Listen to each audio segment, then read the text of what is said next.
Hi clients, good morning. This is Noel Alansagay from Peak Motors sa Abad Santos, Tondo, Manila.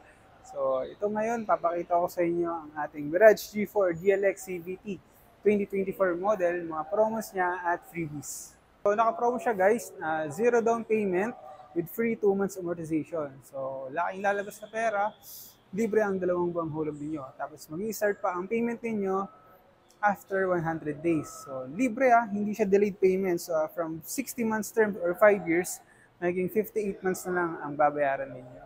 In-house bank financing po tayo, subject for bank approval. So, ang ating promo ay nakadepende sa bangko.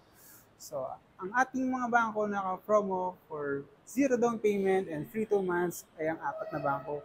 Ito ay ang RCBC, BPI, BDO, at Security Bank. So, pag doon, ma-avail nyo yung both na zero down payment with free 2 months amortization. Kung sa other banks naman kayo ma-approve, pwede pa rin kayong maka-avail ng zero down payment. Since in-house bank financing tayo, sa akin po kayo magsasubmit ng requirements through online. Pwede yung picturean yung mga requirements. Depende sa source of income niyo. So, explain ko yun later. And then, ako ang bahalang maglapit sa mga bangko na affiliated sa amin. So kung saan po kayong ma-approve na bangko, doon po kayo gagawa ng panibagong savings account for auto-debit arrangement. Sa monthly amortization naman, ang ating monthly ay 16,711 for 5 years. So tandaan guys na ang monthly natin ay nag-vary depende sa bangko na mag-a-approve dahil magkakaiba sila ng rate. So sa freebies naman guys, syempre ito yung exciting part, no? So hindi tayo magpapauli dyan kasi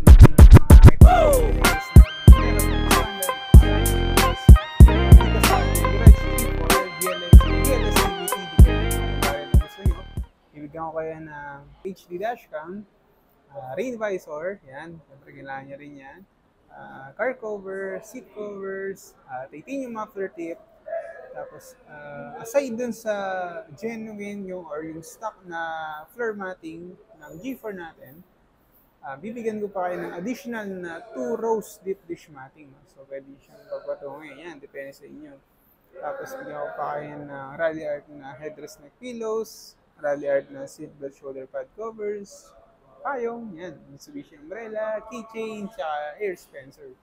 So, ang inclusions yan, sir, mga ma'am, no? Ang kasama dyan is yung 3 years na LTO registration, 3 years TPL, o yung third party liability na tinatawag, 1 year comprehensive insurance with act of nature, tapos ang warranty natin is from dating 3 years, no? Ngayon, in-extend na siya, ginawa na siyang 5 years with unlimited mileage. So, kahit gaano kalayo yung tinakbo ng kotse nyo, sa kailangan yung i-consume yung 5 years na term ng warranty. Tapos meron, kasama na rin yan yung factory rust proofing, tapos yung TMS Plus na tinatawag. So mas makatipid kayo sa TMS Plus. Alam nyo kung bakit? Dahil free ang labor at yung mga parts from 1,000 hanggang 5, 10, 15, or 20,000 kilometers or 2 taon. Depende kung alin po yung mauna sa dalawa. So guys, no, saan kayo makakita ng ganyan? Zero down payment na yung unit. Marami pa kayong freebies na makukuha. So sa ating Mirage G4 DLX CVT, so meron tayong 3 colors. No? So ito is red, metallic. Meron tayong gray and silver. No? So ito is GLX variant. No? Meron pa tayong isa, yung GLS variant. So yun naman po is nasa 18,241 yung monthly. Naka zero down din siya and free 2 months. No? So doon naman, ang difference nila, syempre sa features, yung GLS kasi, kung mapapansin nyo, ito kasi naming display na unit dito is GLX, no? So ito, wala siyang fog lights, pero meron lang siyang abang. Yung GLS naman na sinasabi ko kanina, is meron na siyang abang, meron na talaga siyang built-in na fog lights, no? Tapos, si GLS natin, yung top of the line is, ano na rin po siya, keyless entry. So kahit nasa bulsa mo yung susi, pindutin mo lang siya, automatic na siya mag-open. And then guys, dito no, so you can notice na ito is manual key pa yung ginagamit natin kay GLX.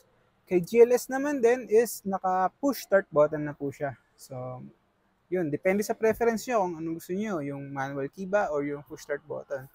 And then dito, yung mas maganda yung yung material na ginamit kay GLS, no?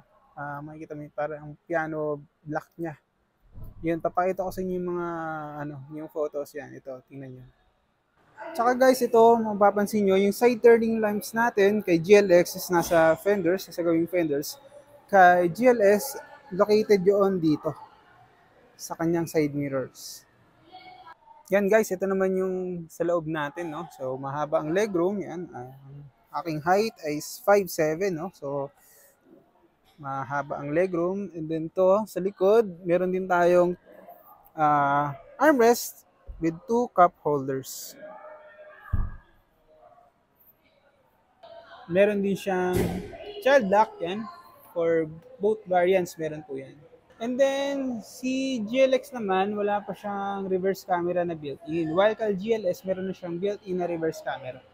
So, napakalaki din ng kanyang trunk, no? Maximum neta is 450 liters. And then, dito rin, located ang kanyang spare tire. Ayan. So, may ano rin siya. Naka-mags na rin po.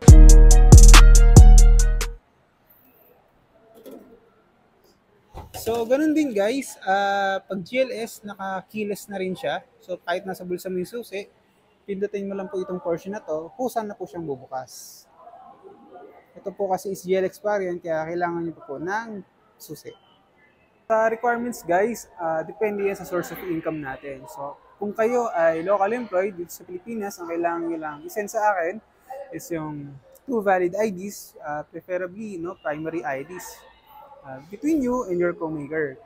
And then, certificate of employment with compensation. So, kailangan po, hindi lang siya basta certificate, kailangan po nakalagay po doon kung magkano po yung nakuha po ninyo monthly. Mas maganda rin po kung may nakalagay na tenure para at least kompleto po ang detalye. 3 months pay slips din po, kailangan ko rin po. At ang ating proof of billing. Sa proof of billing po, any utilities naman po. It's either sa kuryente, sa tubig, sa internet, or pwede rin naman pong credit card. Basta nakapangalan po sa inyo. Kahit nakapangalan din po sa spouse nyo or sa any first degree family is pwede po. Sa pangalawa naman pong option, kung kayo po ay self-employed or business owner. So, dyan naman po, ang kailangan nyo lang pong i-present is DTI permit. Siyempre, kailangan yun po yung i-present nyo sa akin na tunayan po na meron kayong business na rehistrado po ng ating DTI. Same time, 2 valid IDs pa rin po. Napaka-importante po niyan. At saka na ating income documents. Yung income documents naman po natin is yung 3 months bank statement. Kailangan ko kung magkano po yung monthly income ng business ninyo, kung magkano yung declare ninyo, yun din po yung makikita natin na pupasok at lumalabas sa inyong bank account. So, minsan, naghahanap din po ang bangko ng ITR 1701 with audited financial statement yan. Para sa mga tax din po. So, syempre, proof of billing din po. And last naman po, syempre, hindi pa po ang ating mga bagong bayani, ang ating mga OFW or seafarer. No?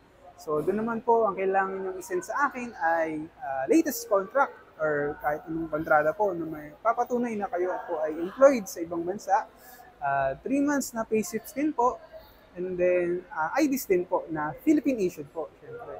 Tapos po, pagka ganyan po ang senaryo, automatically po, since nasa ibang bansa po kayo, kung sino po yung pinapadalahan ninyo ng remittance or allotment na nandito sa Pilipinas, is automatically siya po yung magiging principal borrower. So, yung principal borrower po niyon is kailangan din po mag-provide ng requirements. So, 2 valid IDs din po, proof of billing, tsaka 3 months bank statement, or any remittance lang po, or any proof na meron po siyang natatanggap galing po sa OFW po niyang kamag-anak or spouse po. Yun lang po. Pwede niyo pong picturean yung mga requirements na malilinaw para at least ma-compile ko po at saka ko po isa-send sa mga bangko kasama po yung application form na ipapafill up ko po sa inyo kung sakali pong mag-inquire kayo sa akin. So once again guys, is Noel Olansagay, only here at Peak Motors of Santos, Manila.